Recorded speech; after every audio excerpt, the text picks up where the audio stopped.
ખાનગી હોસ્પિટલનો ઓપરેશનનો ઇનકાર છતાં એમસી કરી સફળ સર્જરી। 107 વર્ષીય સમજુબેનના સાથળના ભાગે તૂટેલા હાડકાની જટિલ સર્જરી થઈ સફળ। મારું નામ મિત્તલ છે અને આ મારા દાદી છે। 107 વર્ષની ઉંમર છે એમની।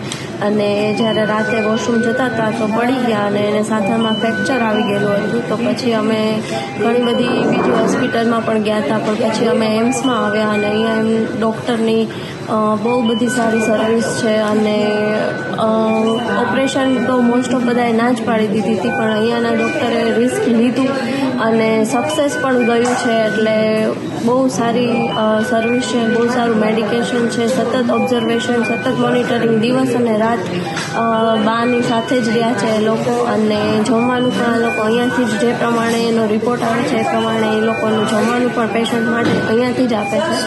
તો અને સ્ટાફ સતત મોનિટરિંગ કરે છે દિવસ અને રાત, કોઈ પણ પ્રોબ્લેમ હોય એ હંમેશા સાથે જ હોય છે।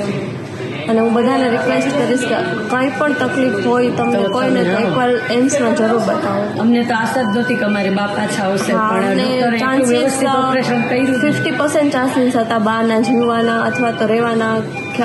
સક્સેસ જાય કે ન જાય એનો કોઈ અમને આઈડિયા જ નહોતો, પણ સરે ચાન્સ લીધા અને સક્સેસ કર્યું। એના માટે really thank you so much everybody of AIIMS.